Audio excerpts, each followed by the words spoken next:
Hey, welcome back my precious white monsters. After having a pretty good time with season 1, you just know we have to cover the rest of the seasons as well. So buckle up and let's get ready to rumble! New world building from season 2. Towns and structures. Cart, whatever, however you pronounce it. Kart is like a desert mirage, a city proclaimed to be the richest in the world, with the richest of people, only to reveal itself as a fool's paradise, north of the wall. But my problem is that I know the best is yet to come, as there is legit no way that the most insane piece of world building isn't on the other side of the wall. Trust me, there is a way. It's basically a frozen tundra, with nothing there apart from savages and maybe trolls or giants. Dragonstone. Currently, Stannis' heretic castle. We get a couple of glimpses of it at night. Why do I feel like Daenerys will eventually take it? Harrenhal. A once impenetrable castle ruined by dragonfire. Now Harrenhal is basically a prison used to extract information by interrogating and torturing prisoners. But it looks cool nonetheless. The Pike. Wait, wrong photo. Now we're talking. I don't have much to say about this one, it's cool. Anyways, creatures. Trolls or giants? The thing that took Craster's son seems quite tall to me. Maybe Hodor is one as well? We'll see about that one. Necromancers. Kart didn't just open its gates to a beautiful but fake city, it opened them to magic as well. This pale looking fella could actually cast spells. I don't really know if we'll see any more necromancers along the way, but it definitely felt like a breath of fresh air. Witches. Well, I don't really know how else to label Melisandre if not a witch. We'll talk about her in a bit, but I just want to say drinking poison and giving birth to shadows isn't exactly normal. Shapeshifters? I was going to mention Jaqen or Jaqen, but it seems I can't label him as a separate character, because well, he can shapeshift into other people, or maybe he is many people at once? I don't really know what to think of him, so I will label him a shapeshifter for now. Savages. In the first video, I mistook the savages for the Dothraki. Now we get a glimpse of the real savages. They're basically regular human beings. They speak the common tongue with a bit of dialect, live in a frozen tundra, but they're just like any normal folk. A little more ferocious, but yeah. Plot points. Jon Snow falls in love. Something I did not expect, as in season 1, Jon was pretty much against the idea of being in love. Now, why is that important and in need of separate talking point? First of all, this love resulted in him practically killing off some of his brothers from the Night's Watch, because they went looking for him after he disappeared. But other than that, it was strange to say the least, seeing the character that chased woman the least being the center of a love affair. Although I have to say it wasn't really initiated by him, he still got caught in it. Tyrion Lannister, I wasn't really familiar with your game. Quite possibly the MVP of the season, Tyrion Lannister. He delivers what can only be described as a masterclass, and somehow does it while still being a genuinely good fella. First of all, Shay didn't actually betray him, as I predicted in the season 1 video, and I'd even argue that she was his biggest supporter throughout the season, always standing by him when literally no one else did. Props to her for that. And man, the way he shoots down the other Lannisters, straight up mental bullying. He might be half their size, but he's twice as smart. This season alone, he had like 5 private conversations with Cersei, and I swear she was close to tears in every single one of them. When it came to the war, let's be honest, we all knew Joffrey wasn't leading anything, while the king was hiding for his life. The lowest of the Lannisters became the coach factor. Tyrion rallied the troops, led the counterattack, and brought enough time for Tywin's forces to arrive to save them all. And yet somehow he always survives. Even when he gets knocked out mid-battle, he still finds a way. When that kind of miracle happens once, it's luck. But when it keeps happening over and over again, you start thinking maybe Tyrion actually puts himself in these insane situations where luck just happens to favor him, and that's why he keeps living. But after all of that, after literally saving everyone, he gets no recognition. How can everyone let themselves be saved by the lowest of the Lannisters? His family completely dismisses his efforts, and if I'm not mistaken, they even strip him of his position. With Pycelle giving him coins like he's some kind of a pitiful beggar. Like bro, man saved the city, and that's the thing he gets? Catelyn lets Jaime go. And remember how I said in the season 1 video that she sometimes goes overboard with her emotions? Yeah, well, this season she completely loses her mind. And honestly, I kinda get it. She hasn't seen her kids in like forever, and with Theon capturing Winterfell and putting Bran and Rickon in danger, any mother will do whatever it takes to protect her children. But letting Jaime go, that was not only the dumbest decision she could have possibly made, she didn't even discuss it with Robb, who, in case you have forgotten, is not only the commander of their army, but her son as well. And because of her recklessness, she puts him in an awful position both strategically and as a figure of authority towards his people. The dog in Sandor Clegane. Turns out good soldiers don't always follow orders. I did not see this one coming, but the dog had enough. He straight up refuses to fight and starts shit-talking the Kingsguard and Joffrey right in front of his face, and he does it right when they needed him the most. Such a sweet moment. Robb on Demon Hours. Okay, season 2 Robb is completely on Demon Hours. Crushing their forces in battle wasn't enough for him. My boy decided to tease them, sending them unacceptable demands and such, which to be honest worked quite well, as it visibly triggered Cersei. Then he straight up breaks his vow. When he first raised the banners, he used the vows his bannermen made to Eddard as the reason why they should follow him. But now that it's his turn, he completely disregards the whole vow thing and just breaks it like it's nothing. I mean, I get it, nobody wants to marry one of Frey's daughters, but still. And then there's the part where he puts Catelyn, his own mother, under surveillance.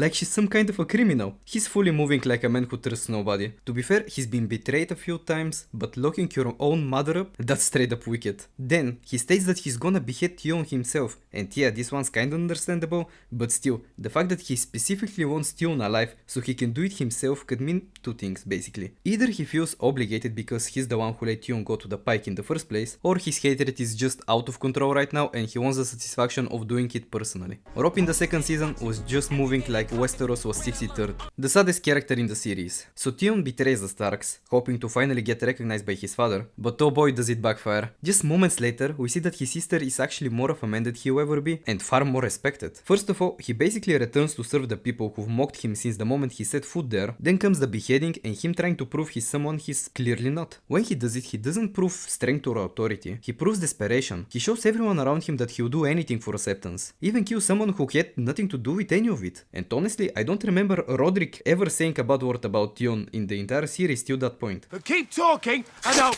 Well, he didn't say a bad word. But even after all that, he still doesn't earn any respect. Who would have thought? People see right through him. They realize how desperate he is for approval. And now they know they can get anything out of him if they just play it right. And when they're finally done laughing at his improvised spectacles, they just knock him out and drag him like he's some sort of a broken toy that ran out of batteries and needs to recharge. In a way, Tion made the jump only to realize the grass isn't always greener on the other side. But by the time he figured it out, it was already too late. Wasted potentials. Yoren. On one side, I get why they had to kill him off considering where the story was headed, but still, I just wanted to see him train Arya and Gendry, even for a bit. You could tell he was more than capable as a fighter, and he was really starting to become like a father figure to Arya. Such a shame, man. Renly. Okay, this one I just don't get. My guy builds a 100,000 man army, gets labeled a king, he has this massive go up, and then he gets like, what, 2 minutes of screen time before being assassinated by a shadow? I've said previously that I just don't like Renly, but this was just straight up disappointing. He has more sex scenes than actual pot scenes. Samuel Tarly. While Renly just disappointed me, this one actually made me mad. Although he isn't currently dead, his situation isn't exactly bright. In season 2, Sam isn't that likable chubby coward we kinda rooted for before, he's just annoying. In season 1, whenever he showed up, I was invested and actually enjoyed watching his scenes, but now he's straight up unbearable. Every time he talks, I'm just sitting there using every bit of self-control I have to not skip the scene. New characters. Stannis Baratheon. Nah, I'm sure it's the genes at this point. I thought Robert was bad, but Stannis is a full-on sociopath. Like, look me in the eyes and tell me this is the face of a man who regrets anything in his life and wouldn't do it all over again. Keep this dude locked up and far away from anything remotely dangerous. Melisandre. Then we've got Melisandre, who I'm convinced is a witch. She's basically Stannis' heretic new girlfriend, and honestly, they make the perfect mentally ill duo. Nothing more to say about them. Davos Seaworth. Now, Davos Seaworth, the right hand of Stannis, he actually gets quite a bit of screen time, but he doesn't really do anything that interesting. Most of the time he just agrees with Stannis, and when he doesn't, even when he knows he's right, he still goes soft about it. And in Game of Thrones, if you're right, you better act like you're right. Otherwise, no one's gonna listen to you. Ygritte. Then there's Ygritte, a straight up savage. Jon meets her during the expedition north of the wall, and she instantly manages to both seduce and capture him. Jungle Gap, I guess. Bronn. Okay, not technically a new character, but I didn't cover him in the first video, so here we go. Tyrion's right-hand man, at least for a while. Seems like he got fired from the City Watch gig, even though he's clearly more than capable of doing it. If I had to sum up Bronn in one sentence, it will probably be, if there's enough GoT, he'll do anything. Marjorie Tyrell. She's basically the new Sansa. That's pretty much